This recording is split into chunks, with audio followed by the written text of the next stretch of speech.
മുൻ മുഖ്യമന്ത്രി വി.എസ്. അച്യുതാനന്ദന്റെ ആരോഗ്യനില ഗുരുതരമായി തുടരുന്നു. നിലവിലെ വെന്റിലേറ്റർ സംവിധാനം തുടരും. തിരുവനന്തപുരം SUT ആശുപത്രിയിൽ നിന്നുള്ള മെഡിക്കൽ സംഘത്തിനു പുറമെ മെഡിക്കൽ കോളേജിൽ നിന്നെത്തിയ 7-അംഗ സംഘം പരിശോധന നടത്തി സ്ഥിതിഗതികൾ വിലയിരുത്തിയെന്ന് ആശുപത്രി അധികൃതർ പുറത്തിറക്കിയ പുതിയ മെഡിക്കൽ ബുള്ളറ്റിനിൽ വ്യക്തമാക്കി. ചികിത്സയിൽ ആവശ്യമെങ്കിൽ ഉചിതമായ മാറ്റം വരുത്തും. ടിൻഡു ദാസ് ചേരുന്നു. ടിൻഡു, പറയൂ.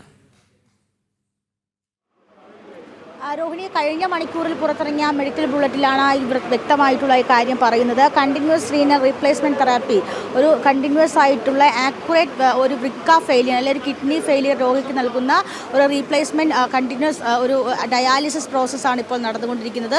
ആ ഡയാലിസിസ് രീതി തുടരാനായിട്ട് ഇപ്പോൾ ചേർന്ന മെഡിക്കൽ യോഗം തീരുമാനമെടുത്തിട്ടുണ്ട്. അതോടൊപ്പം തന്നെ നിലവിൽ ഏത് ആൻറ്റിബയോട്ടിക്കുകളാണ് കൊടുത്തുകൊണ്ടിരിക്കുന്നത് അത് തന്നെ തുടരാനാണ് നിർദ്ദേശം. ചികിത്സാ രീതിയിൽ എപ്പോഴെങ്കിലും മാറ്റം വരുത്താൻ ആവശ്യമുണ്ടെങ്കിൽ അത് മാറ്റം വരുത്തും.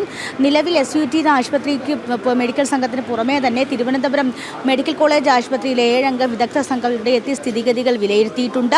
ആവശ്യമെങ്കിൽ ചികിത്സാ രീതികൾ മാറ്റാനാണ് നിർദ്ദേശം നൽകിയിട്ടുള്ളത്. നിലവിലിപ്പോൾ ഡയാലിസിസും ആൻറ്റിബയോട്ടിക്കുകളാണ് കണ്ടിന്യൂസ് ആയിട്ട് നേരത്തെ നൽകിക്കൊണ്ടിരിക്കുന്നതിൽ തുടർന്നുകൊണ്ടിരിക്കുന്നത്.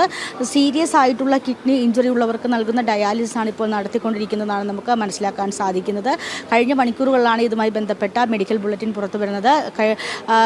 അതായത് ഏതാണ്ട് 9 ദിവസമായിട്ട് തിരുവനന്തപുരം SUT ആശുപത്രിയിൽ ഹൃദയാഘാതത്തെ തുടർന്ന് അദ്ദേഹം ചികിത്സയിലാണ്. ആ വെന്റിലേറ്റർ സംവിധാനത്തിൽ തന്നെയാണ് ഇപ്പോഴും തുടരുന്നത്.